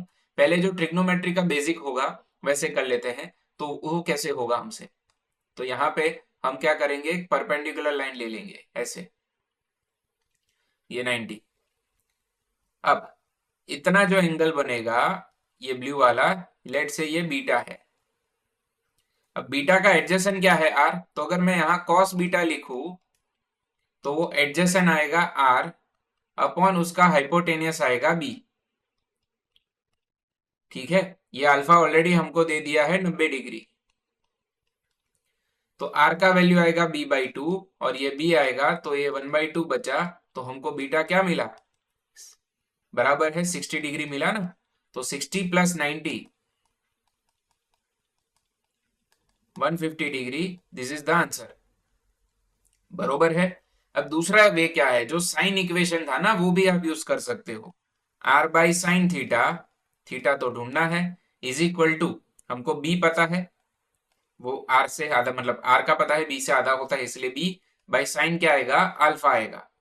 अब साइन अल्फा यानी अल्फा क्या आएगा, 90, साइन 90 क्या हो जाएगा, 1। Alpha is the angle between A and B vector, sorry A and R vector. तो ये 1 हो गया। ठीक है, तो साइन थीटा क्या आएगा, इट इज 1/2, यानी थीटा इज 30 डिग्री। अब ये तो स्कैम हो गया, 150 आ रहा है। अब देखो आपको दिख रहा है ना ये ज्यादा एंगल है, यानी ड्रॉ करने में कुछ गड़बड़ की होगी। यानी आपको एक्चुअली क्या करना है, पाई माइनस 30 करना है, तो इट विल बी 150 अगेन। बरोबर है। सो आपने जो एंगल ढूंढा था वो ये वाला ढूंढा था, जिसमें वेक्टर ए को आपने अपोजिट ले लिया होगा, ऐसा इसका मतलब होता है और कुछ नहीं। या फिर वेक्टर बी को आपने अपोजिट ले लिया होगा, तो ये वाला एंगल 30 बनेगा ऐसे। बरोबर है, तो बाकी का एंगल क्या बनेगा, 150। ठीक है, तो दोनों में से कोई भी एक सही हो सकता है, या तो ये सही होगा या तो वो वाला सही होगा, जैसे यहाँ पे ड्रॉ किया था। सो इधर वे आपका आंसर आ जाएगा। सो मेक श्योर करें एंगल बड़ा है तो 30 डिग्री ना लिखे। Then two forces F1 and F2 are acting on a body. One force has magnitude thrice that of the other force. तो let's say hypothetically F1 equal to मैं 2F3 ले लेता हूँ, I mean F2, thrice बोला है तो 3F2। तो F1 का मैग्नीट्यूड जो है इससे 3 गुना है hypothetically. One force has magnitude thrice that of, okay, and other force and the resultant of the two forces is equal to the force of larger magnitude. यानी इन दोनों का जो रिजल्टेंट आएगा F1 प्लस F2, उसका जो magnitude है वो किसके जितना है, लार्जर फोर्स के जितना है, यानी F1 के मैग्नीट्यूड जितना है। बराबर है, तो इन दोनों फोर्स के बीच का एंगल क्या होगा, one force has magnitude thrice that of other force and the resultant of the two force is equal to the force of larger magnitude. तो ये लार्जर हुआ ना। तो इसका मैग्नीट्यूड क्या आएगा ये तो हमको पता है, f1 square plus f2 square plus 2 f1 f2 cos theta is equal to f1 की जगह क्या लिखेंगे 3 बार f2। अब दोनों साइड स्क्वायर कर ले और f1 की जगह क्या रखे 3, तो 3 का स्क्वायर क्या होगा 9f2 square plus f2 square बराबर है। अब इसकी जगह क्या आएगा f1 की जगह 3, तो 3 2 6 f2 स्क्वायर आएगा बराबर। f1 की जगह क्या रखा 3f2, तो 6f2 square cos theta this must be equal to 3 और उसका स्क्वायर हुआ था एक्चुअली, तो ये क्या आएगा यहाँ पे 9f2 का square.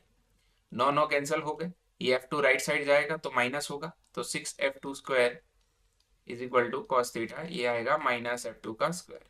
f2 cancel cos theta आएगा -1/6। अब हमको क्या बोला है मैग्नीट्यूड है ये एंड का, तो ये क्या आएगा 6 आएगा। ठीक है, then we can start this question. The angle between vector q, okay q and किसके बीच का angle the resultant of a vector and b vector. तो अगर आपको ये a मैं बोल दूं और ये इसको मैं b बोल दूं, तो आपको a एंड b का रिजल्टेंट यानी सिंपली उनका क्या करना है सम करना है। तो 2q प्लस 2p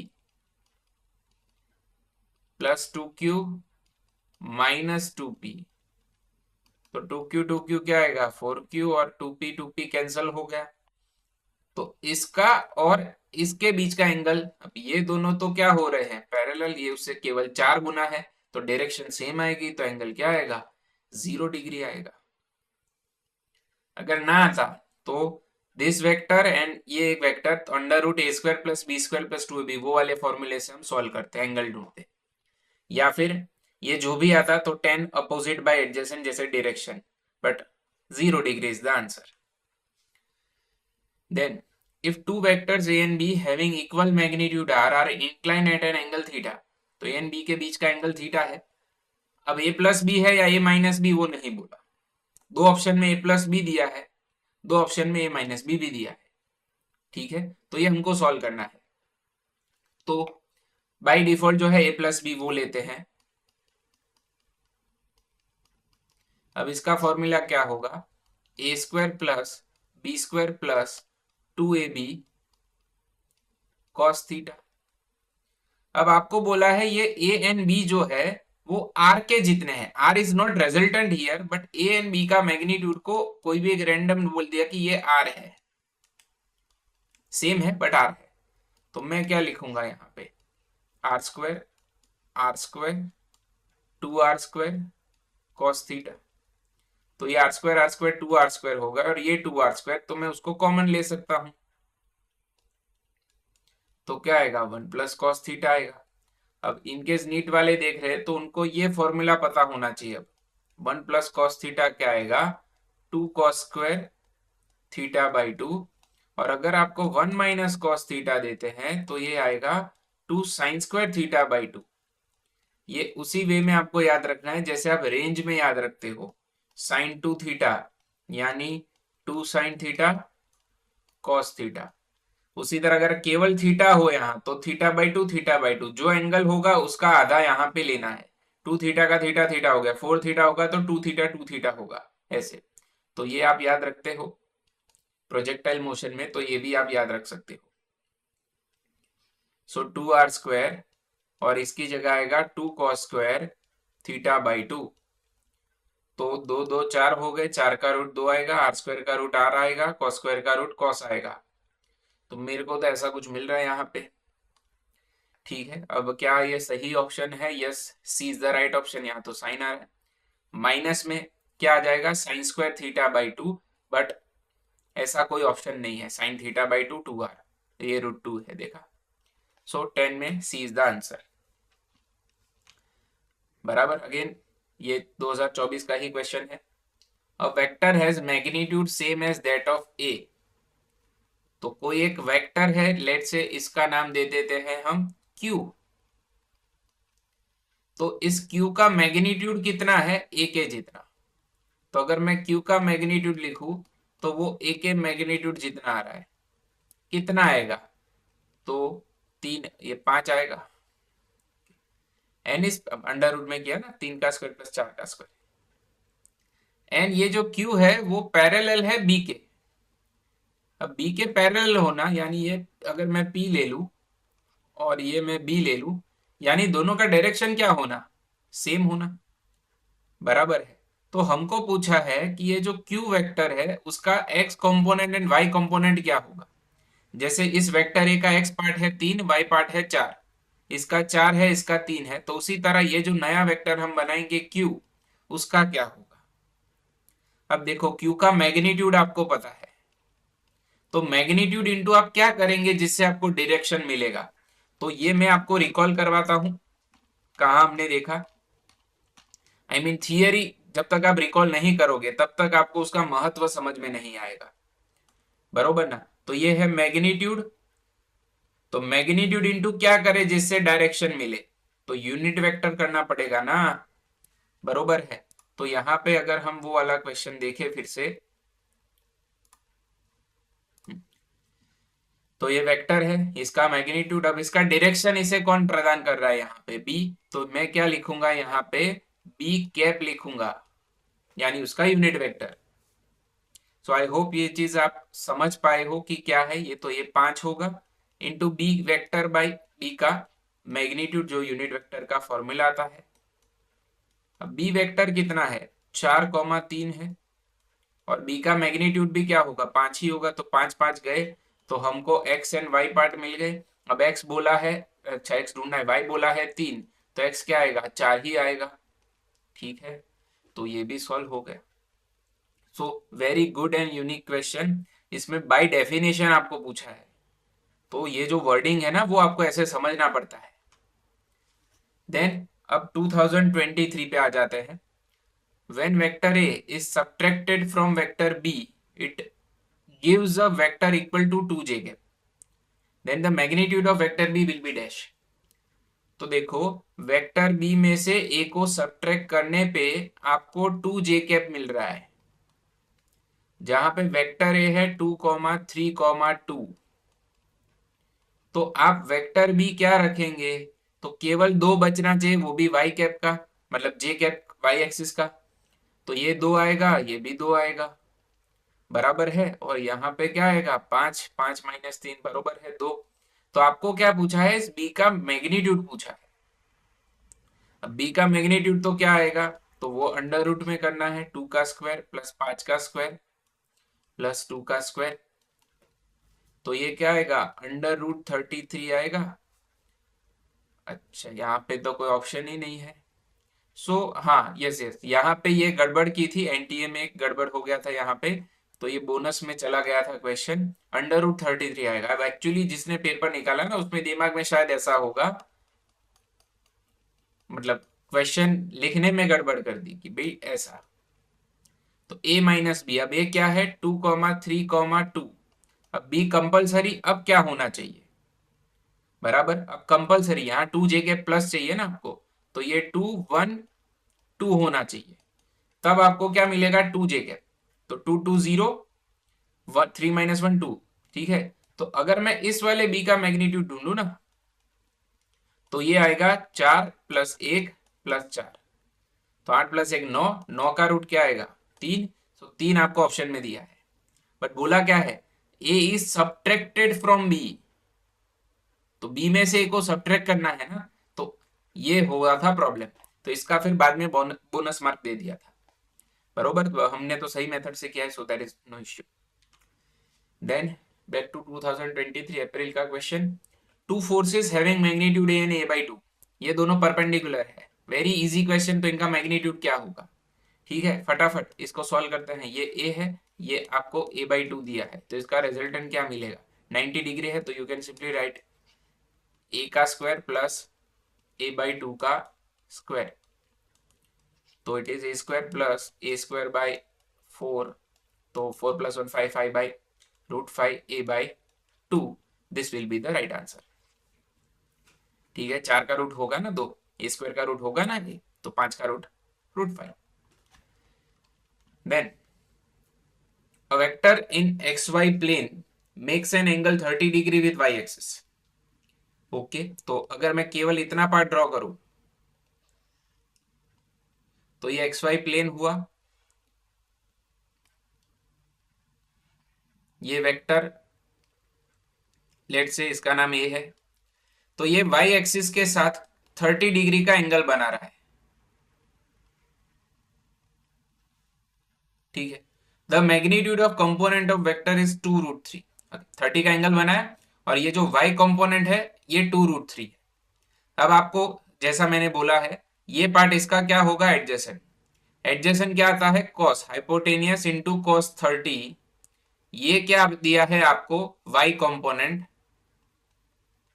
और कितना दिया है, 2√3 दिया है। तो मेरे को यहाँ पे a मिल जाएगा, cos 30 क्या होगा, √3/2, तो √3 गए, ये आएगा 4।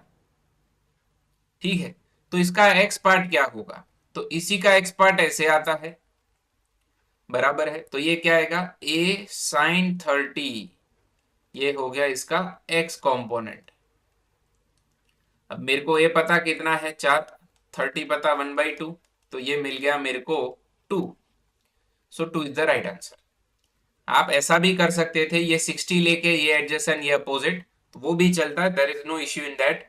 बट जैसे दिया फटाफट करने का हमको, अल्टीमेटली कम टाइम में सही आंसर आना चाहिए, ये हमारा गोल होता है। Then if three forces F1, F2 and F3 are represented by three sides of triangle, यानी F1, F2, F3 से आपको ट्राइंगल बनाना है। ऑब्वियसली आप ट्राइंगल रूल अप्लाई करेंगे क्योंकि 3 वेक्टर हैं। सच दैट ऐसा कुछ हो रहा है कि F1 प्लस F2 क्या आ रहा है, minus F3। Then these three forces are concurrent force and satisfy the condition for equilibrium। अब ये जो कंकरेंट फोर्स वाला कॉन्सेप्ट है ना, ये चैप्टर 4 का है। चैप्टर 4 में इक्विलिब्रियम पढ़ोगे, उससे जस्ट पहले ये पार्ट आता है। कंकरेंट फोर्स किसे कहते हैं, जिन फोर्स का लाइन ऑफ एक्शन एक सिंगल पॉइंट से पास हो रहा हो उसे आप कंकरेंट फोर्स बोलते हो। अब यहाँ पे कैसे सॉल्व करेंगे, तो इसको मैं स्टेटमेंट 1 आपको इसका डिटेल सॉल्यूशन समझाता हूं कैसे हो रहा है। तो लेट से ये मैंने ले लिया वेक्टर F1,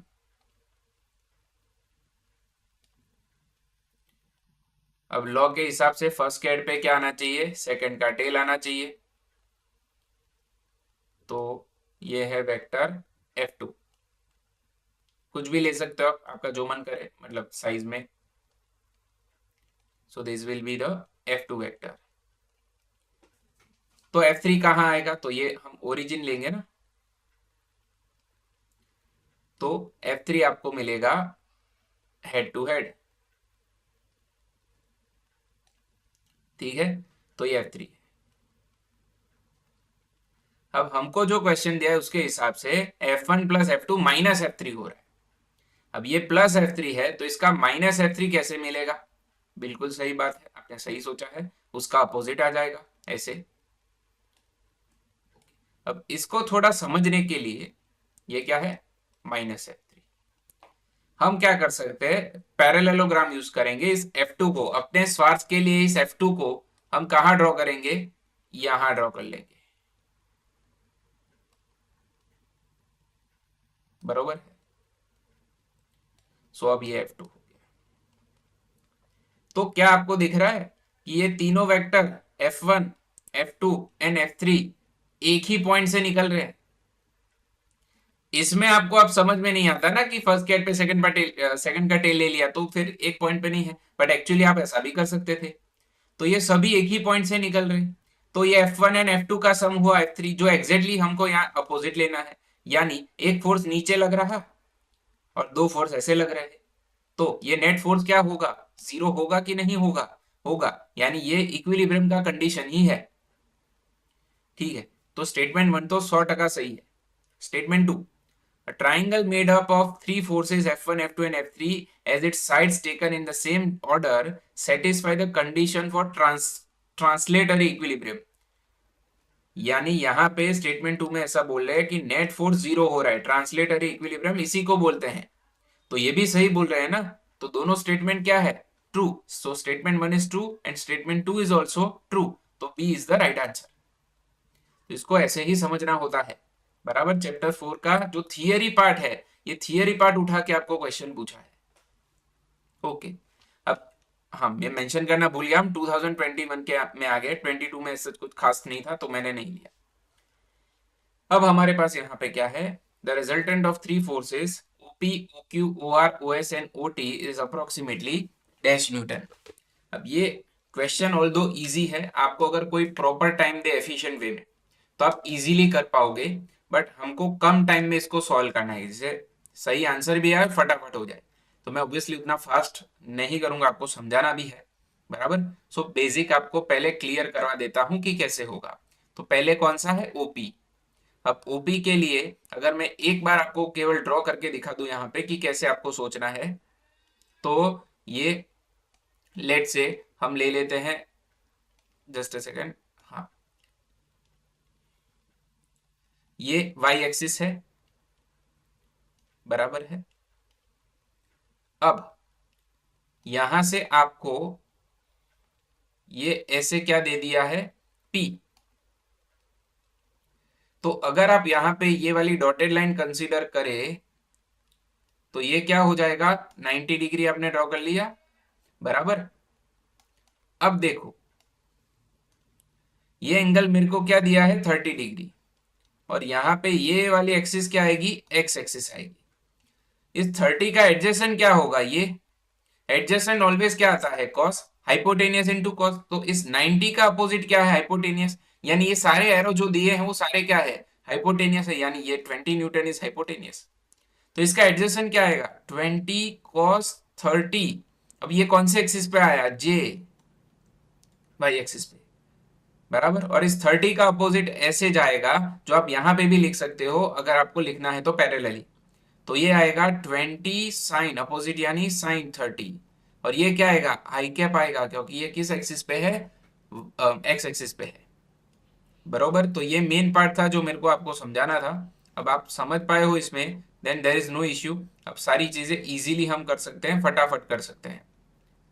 बराबर है, सो एक मिनट इसको एडजस्ट कर लेते हैं, और कुछ नहीं, बस। हाँ रखो, कुछ फर्क नहीं पड़ता वैसे। डन।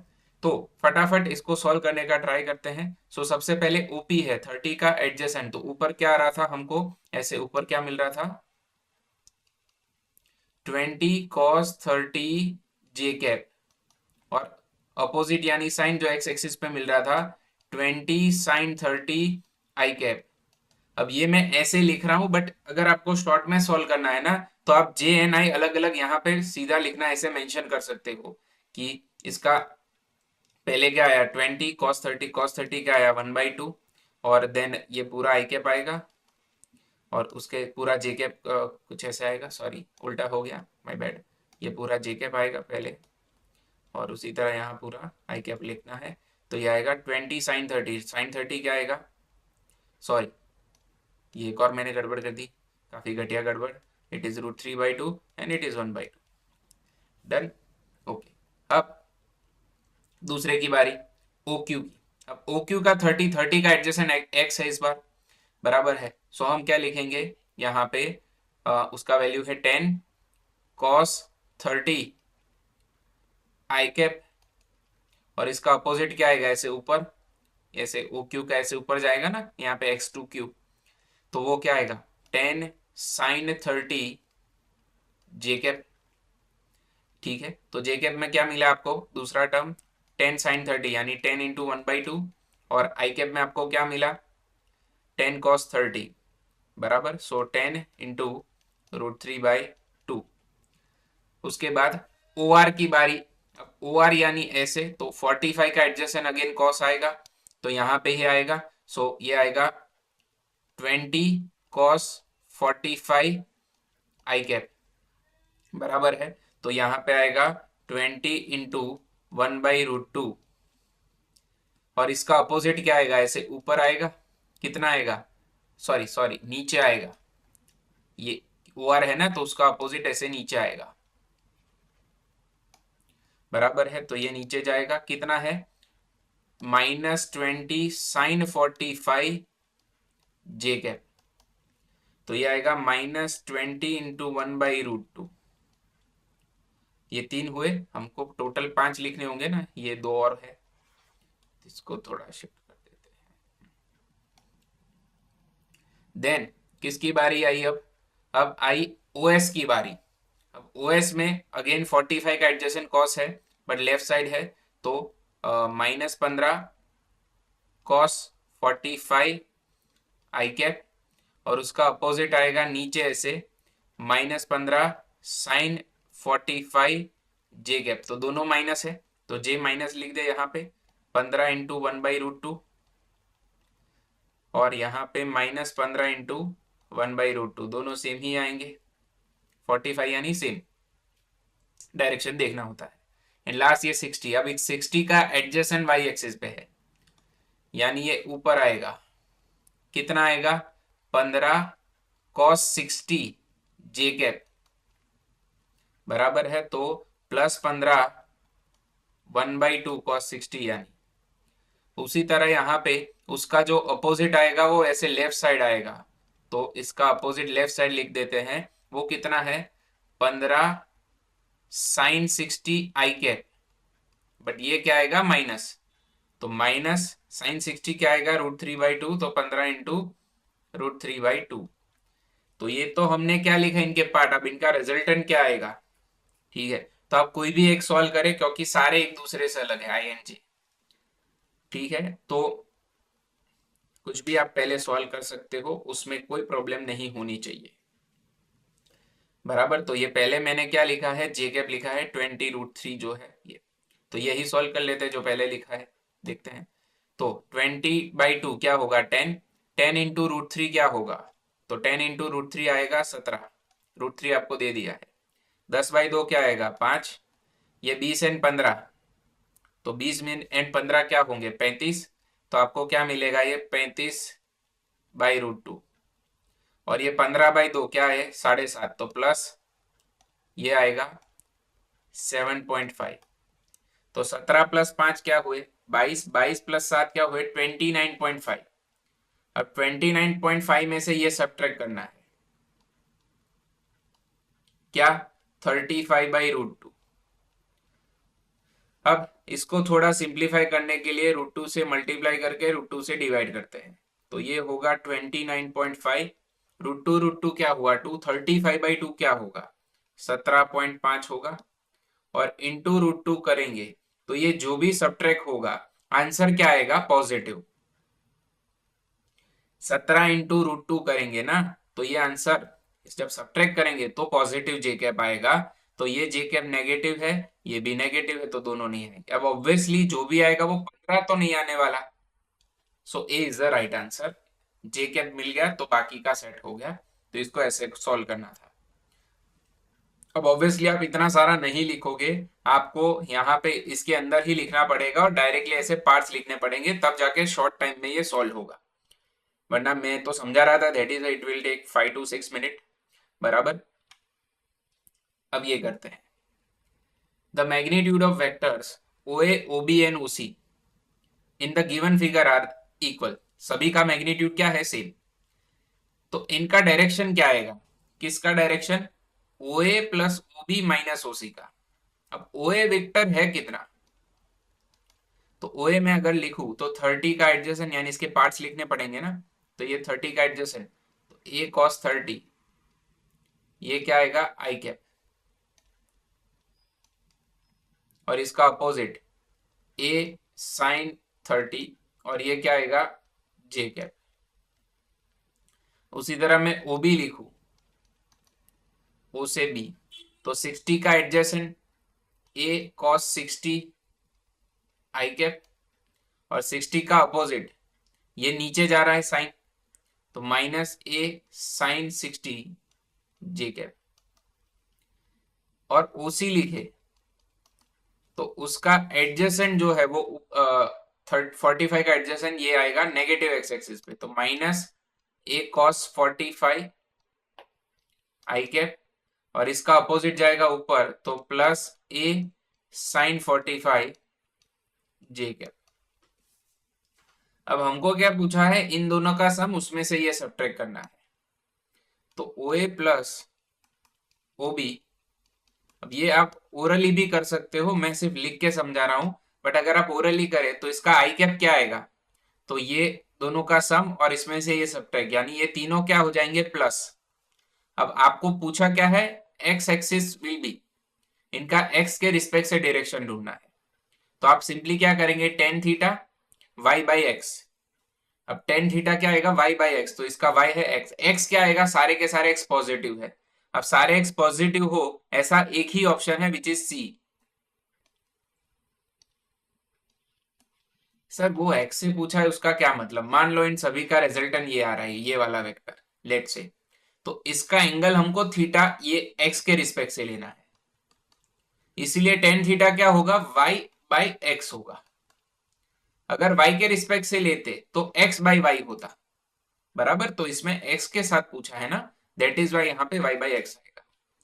तो एक्स तो सारे पॉजिटिव निकले, तो वो तो नीचे आएंगे वाई बाई एक्स में, तो दैट इज वाई ये आंसर आएगा। स्टिल मैं लिख देता हूं, A common cos 30 cos 60 and minus minus plus cos 45, क्योंकि माइनस हो रहा है तो ये मेरे को आई कैप मिल गया, प्लस ए कॉमन जे, तो साइन 30 माइनस साइन 60, और ये साइन 45 माइनस होगा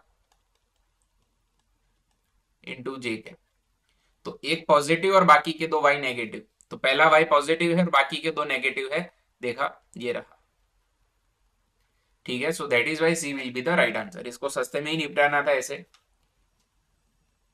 देन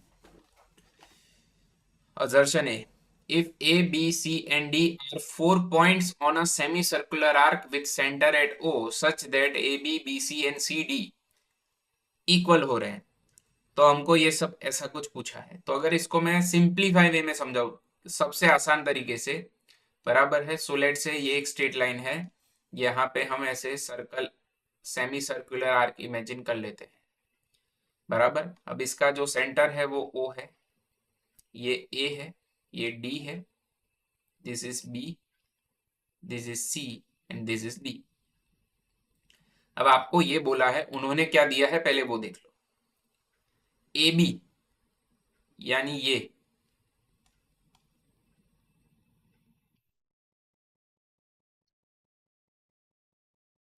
बराबर है, AB यानी ये वाला वेक्टर, कर्व पार्ट नहीं हो सकता, वेक्टर है ये, बराबर, ये BC और ये CD, ये तीनों आपको क्या बोले हैं, इक्वल बोले हैं उन्होंने। अब आप अगर गौर से देखें या फिर सोचे, तो OA एंड OD ये दोनों क्या है, रेडियस होगी, सेम वे, बराबर है, OA एंड OD ये दोनों क्या होंगी, रेडियस होंगी। सेम वे अगर मैं O से B लू एंड O से C लू, ये एंड ये, तो ये भी क्या होगी, रेडियस ही होगी ना। तो हम खुद ही अपने हिसाब से क्या ले सकते हैं, यहाँ पे AO equal to OD equal to, ये मैग्नीट्यूड में क्या होंगे, सेम, रेडियस है इसलिए। Same way OB and OC भी हम क्या ले सकते हैं, सेम ले सकते हैं, अलॉन्ग विथ हमको ये तो बोला ही है कि ये सेम है, बरोबर है। ओके, तो अब प्रूव क्या करना है कि AB, अब जब भी ऐसे क्वेश्चन आए जिसमें आपको ऐसे बोला हो AB, तो AB आपके लिए क्या होगा, रिजल्टेंट वेक्टर होगा। अब किसका रिजल्टेंट, तो AO प्लस OB का, यानी AB की जगह क्या आएगा, AO vector plus OB vector, जो लेफ्ट साइड लिखा है वही रिजल्टेंट होता है। अब उसको रिजल्टेंट बनाना है, यानी हेड टू हेड मीट करना चाहिए, तो ये हेड टू हेड ऐसे ही मीट करेगा। उसी तरह क्या बोला है, AC, AC यानी ये डॉटेड लाइन में ड्रॉ कर लेता हूं, ये आएगा ना, तो ये AC।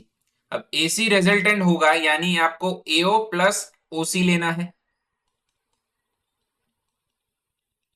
ठीक है। अब लास्ट है AD, अब A से D यानी आप क्या करेंगे, AO प्लस OD करेंगे। अब इन तीनों का सम लेफ्ट साइड पे हमको ऐसा बोला कि ये हो रहा है, सो लेट्स चेक होता है कि नहीं। So A B plus A C plus A D, तो 3 AO तो हो गए, प्लस क्या आएगा O B plus O C plus O D. अब देखो ओबी ओसी तो एज इट इज है, बट ओडी जो है वो तो हमने देखा ना एओ जितना हो रहा है, तो यानी ये 4 AO हो गए, और ओबी प्लस ओसी आएगा। तो ये हुआ स्टेटमेंट, मतलब अजर्शन ट्रू हुआ। Yes, assertion is true. अब रीजन आर में हमको क्या बोल रहे हैं कि polygon law of vector addition yields A B plus B C plus C D, यानी ए से बी फर्स्ट वेक्टर, फर्स्ट के हेड पे सेकंड का टेल, ये फर्स्ट के हेड पे सेकंड का टेल, सेकंड पे थर्ड का, तो ये एडी क्या होगा, रिजल्टेंट होगा कि नहीं। यस, ट्राइंगल लॉ तो यही कहता है हमको। तो क्या ये सही है, A B plus B C plus C D, ये एडी जितने होने चाहिए, 100% इट इज ट्रू, ये रिजल्टेंट हुआ। अब ये कितना होगा, 2 AO जितना, तो ये भी बात सही है, एओ प्लस ओडी बराबर है, तो 2 AO होगा। तो अजर्शन भी सही, रीजन भी सही, बट क्या रीजन अजर्शन को एक्सप्लेन कर रहा है, नहीं, ये तो कुछ अलग हुआ ना, और ऊपर जो हम पढ़े वो अलग है। तो both correct, but it is not the correct explanation. So D will be the right answer, बराबर है। देन ये 19 you can pause and try, very easy question. अगर मेरे को सिंपली सॉल्व करना है तो मैं 1 देखूंगा 1 में क्या आ रहा है, या फिर अगर ऑप्शन देखे ऑप्शन के हिसाब से तो ए में 4 आना चाहिए, तो 4 देख लेते हैं पहले, दो ऑप्शन में 4 बोला है तो। अब हेड से हेड यहां मीट कर रहे हैं, यानी ये ओरिजिन होगा, 100% this will be the origin. अब पहला वेक्टर कौन होगा, सी या ए, तो देखो फर्स्ट के हेड पे क्या आया, सेकंड का टेल, तो आपको क्या मिला, ए प्लस बी सी मिला ना, बट आपको माइनस के फॉर्म में बोला है, तो ए बी ऐसे चले जाएंगे, तो C minus A minus B will be 0। तो ए में तो 4 आएगा, यानी दो ऑप्शन है। अब उसमें बी ही चेक करना है, बी में क्या है, 1 या फिर 3 बोल रहे हैं, तो 1 देख लेते हैं। अब 1 क्या है, सो ये हेड टू हेड मीट कर रहे हैं, यानी ये वाला 100% क्या हुआ, ओरिजिन हुआ यहाँ पे। अब यही फर्स्ट वेक्टर होगा, तो यहाँ पे आपको क्या मिल रहा है, A plus C equal to B मिल रहा है, बराबर है। तो अगर मैं ऐसे लिखूं B minus A minus C, तो ये क्या आएगा, 0। क्या ऐसा कोई ऑप्शन में है minus A minus C, yes. सी में 1 आएगा, बराबर, तो सी में 1 ऐसा एक ही ऑप्शन है एज यू कैन सी, तो B will be the right answer. Rest you can verify by yourself, बराबर। Then a mosquito is moving with velocity v 0.5 t square plus 3t j cap plus 9 k cap। Okay, तो हमको आगे क्या बोला है, an accelerating in uniform condition, what will be the direction of mosquito after 2 second. तो velocity ये रही 2 second के बाद, तो यहाँ टी की जगह 2 रख दे, 2 का स्क्वायर 4 होगा, 4 इंटू 0.5 क्या होंगे, 2, तो 2 i कैप, 2 इंटू 3 क्या होंगे, 6 जे कैप प्लस 9 के कैप। तो 2 सेकंड के बाद इसका डायरेक्शन पूछा है, तो ये हुआ इसका वेलोसिटी।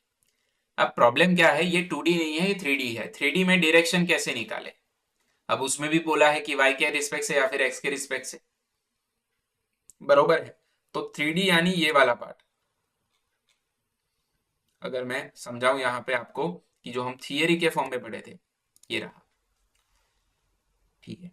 सो इस 3D में x y एंड z का वैल्यू आपको पता होना चाहिए, रिजल्टेंट पता होना चाहिए, तो ये इसके हिसाब से सॉल्व करना है, बराबर। तो कैसे सॉल्व होगा देख लेते हैं। तो इसका मैग्नीट्यूड लिख लूं पहले, तो अंडर रूट 4 36 और 9 का 81, 36 plus 4 40, 40 plus 81 it will be 121 metre per second, ये भी मीटर पर सेकेंड है। अब पहला ऑप्शन देखते हैं कि y एक्सिस के साथ आपको क्या दिया है, 10। ओके, तो मेरे को पता है कि ए वाई जे कैप ये होता है a cos बीटा के जितना। अब इसमें मेरे को ए पता है और ए वाई भी पता है। ए वाई यानी क्या आएगा, 6। तो यहाँ पे 6 इक्वल टू क्या होगा, √1 to 1 कॉस बीटा होगा। यानी अगर मैं इसको कॉस बीटा लिखूं तो कॉस बीटा मेरे को मिला 6/√1 to 1। अब इसको ड्रॉ करके देखे, बराबर है, तो it will be something like, अगर मैं 2D में ड्रॉ करूं जिससे आप समझ पाओगे, तो ये है रिजल्टेंट वेलोसिटी, ये y है। तो कॉस बीटा आपको क्या मिला, ये रहा बीटा। हमने अभी सभी के एडजेसेंट ही लिखे थे ना, तो इसका एडजेसेंट होगा कॉस बीटा यानी 6/1 to 1। तो बीटा का अपोजिट क्या होगा, साइन। साइन क्या आएगा, तो ये मेरे को हाइपोटेनस से ही करना पड़ेगा, मतलब सॉल्व करना पड़ेगा। सो 1 to 1 माइनस 6 का स्क्वायर 36, तो ये क्या आएगा, √85। तो अगर मैं इसके लिए 10 बीटा लिखूं तो 10 बीटा आएगा अपोजिट अपॉन एडजेसेंट। एडजेसेंट क्या आएगा, 6। सो इट इज, आंसर आ गया। कूल, ऑप्शन ए ही था। वाई एक्सिस के साथ, ये हमने वाई लिया ना, पहले वाई का बोला था। अगर सेम वे मेरे को एक्स का ढूंढना है, ठीक है, तो एक्स के लिए क्या आएगा, A X I cap equal to A cos alpha. अब ए एक्स यानी क्या आएगा, 2 लेना पड़ेगा, तो 2। ए यानी क्या आएगा, 1 to 1 आएगा, ये कॉस अल्फा आएगा। तो कॉस अल्फा क्या मिला मेरे को, 2/√1 to 1 मिला। अब इसको सॉल्व कैसे करें, तो अगेन वैसे ही करेंगे जैसे इसको किया था। तो वी, ये एंगल क्या बना, अल्फा, इसका 2 ये रहा और ये रहा 1 to 1। तो अब इस फॉर्म में यहाँ पे इसका अपोजिट क्या आएगा, so it is 1 to 1 minus 4 which is √117। तो अगर यहाँ पे 10 अल्फा पूछा होता तो वो क्या आता एक्चुअली, 117/121। ऐसा तो कोई ऑप्शन है नहीं, तो आपको 2 ही वे में वेरीफाई करना था। सो ये हो गया ऐसे, ठीक है। तो very good and unique question, 3D में जो यूज हुआ वो दिखाया है। देन हमको बोला है, एक आपको ऑक्टागॉन दिया है जिसमें आपको इन सभी का सम पूछा है, तो ये तो ड्रॉ करना पड़ेगा फिर से। ठीक है, तो ड्रॉ कर लेते हैं।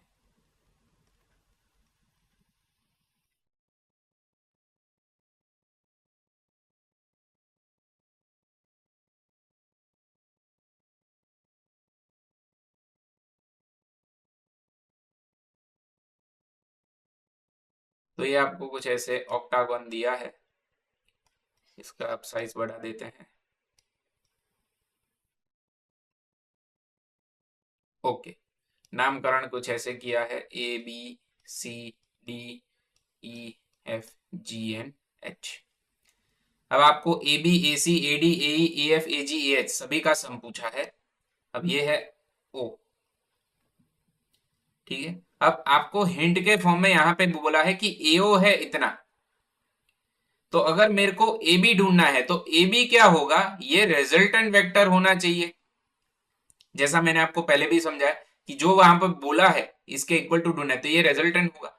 अब ए बी कैसे मिलेगा आपको, तो आपको कैसे जाना पड़ेगा, आप पहले ए से ओ जाओगे तो ये वेक्टर एओ लिया, प्लस ओ से बी जाओगे तो ये फर्स्ट कैट पे सेकंड का टेल आया। तो ए बी इक्वल टू क्या आएगा, एओ प्लस ओ बी। आया समझ में, बराबर। उसी तरह अगर मैं एसी ढूंढू, ये एसी भी बोला है यहाँ पे, ये ओरिजिन हटाना नहीं है।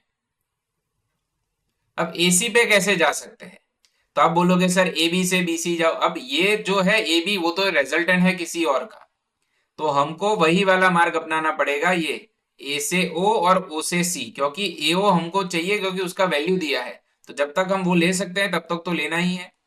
तो एसी आएगा ए ओ प्लस ओ सी, बराबर। तो ये मेरे को ए सी मिल गया। उसके बाद क्या बोला है, एडी।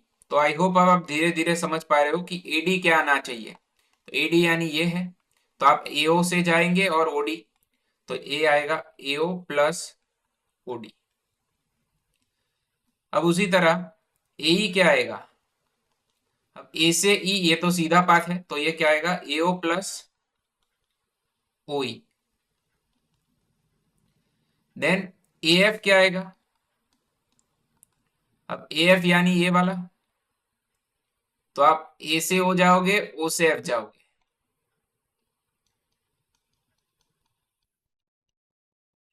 देन ए जी क्या आएगा, तो ए जी ऐसे तो A O plus O G, old gang. And then A H क्या आएगा, तो ए एच यानी ये, तो एओ से ओ एच ही जाना पड़ेगा उसमें भी। तो इन सभी का सम करे तो 1 2 3 4 5 6 7 बार तो क्या मिल रहा है मेरे को, एओ। अब ओबी देखो तो ओबी ये रहा, ओबी का अपोजिट क्या आएगा, ओ एफ। तो ये दोनों एक दूसरे को खा जाएंगे, तो OB and O F cancel each other. उसी तरह ओसी एंड ओजी भी एक दूसरे को खा जाएंगे, बराबर है। ओडी एंड ओ एच भी खा जाएंगे, तो बचेगा क्या, केवल ओई। तो मेरे को मिल रहा है ओई। अब अगर देखे गौर से तो ये तो एक ही लाइन में थे ना, एओ एन ओई। तो दोनों क्या होंगे, सेम होंगे, क्योंकि ऑक्टागोन है तो बीच का तो सेम ही होगा। तो ये क्या आएगा, 8 टाइम्स एओ आएगा। एओ क्या है, 8 ब्रैकेट में 2 3 सो 8 2 16, 24 -32। तो कौन सा ऑप्शन सही आएगा, 16 + 24 + 32 minus, option A will be the right answer, बराबर है। तो ये कुछ ऐसे होगा। In last question of today's lecture, I know काफी लंबा लेक्चर है, okay. So in the cube of side A shown in the figure, the vector from the central point of the face ABOD। अब इसके लिए ये मजदूरी ही करवाएंगे, draw करना पड़ेगा।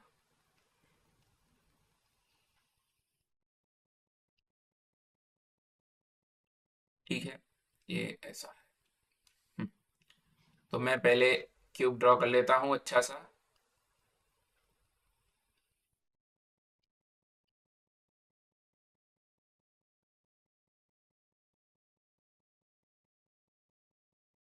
ओके, तो ये आ गया क्यूब। इसका ये वाला एक्सिस वाई बोला है, ये वाला एक्सिस एक्स बोला है, और ये जेड बोला है। अब हमसे क्या पूछ रहे हैं कि इसका एक फेस है ये ए बी ओ डी। अब इसका सेंटर है ये जी, फिगर सेंट्रल पॉइंट, बराबर। अब हम यहां से कहा जा रहे हैं, जी से बी ई एफ हो जा रहे हैं। बी, ये ई है, ये एफ है, यानी इसके सेंट्रल से इसके सेंट्रल पे जा रहे हैं ऐसे। तो ये कितना पोजीशन होगा, ऐसा हमको पूछा है। अब अगर आप बेसिक सोचे यहाँ पे, जो कि सोचना पड़ेगा, we don't have any option, तो ये सेंटर पॉइंट है जी। अब ये मान लो ये ओ है, ये डी है, और ये कौन सी एक्सिस है, एक्स एक्सिस। और ये मान लो जेड एक्सिस है, जो कि है ओ ए या बी, जो भी लो चलेगा। तो अगर साइड लेंथ ए है इसका, तो ये पार्ट क्या आएगा, अगर सेंट्रोइड है ये इसका, तो सेंट्रल है तो ए बाई टू आएगा ना, इतना पार्ट, ये ए बाई टू, ये बाई टू। तो अगर मैं ओरिजिन के रिस्पेक्ट से इसका पोजीशन दिखाऊं आपको, इसका, तो इसको मैं R1 बोल दूंगा। तो R1 वेक्टर क्या मिलेगा मेरे को, एक्स एक्सिस पे ए बाई टू मिला, और जेड एक्सिस पे ए बाई टू मिला, वाई एक्सिस पे है ही नहीं। तो उसी वे में अगर आप यहां पे R2 ले ले, जो कि होगा ये,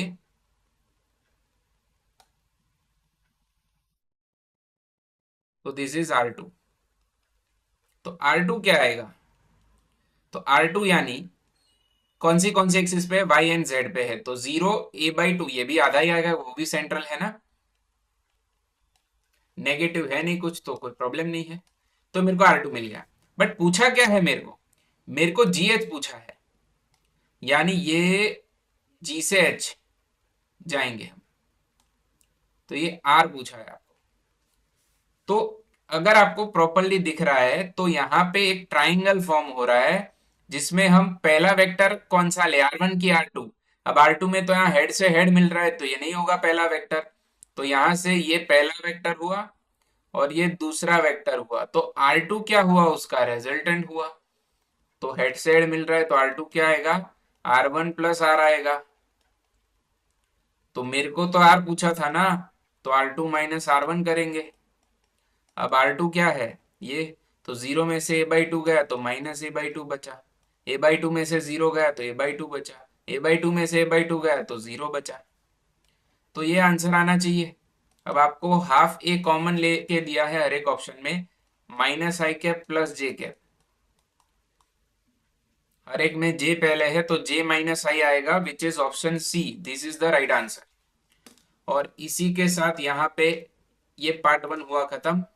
मिलते हैं नेक्स्ट टाइम डॉट प्रोडक्ट के साथ, तब तक अपनी तबीयत का ध्यान रखना। टाटा bye bye and take care.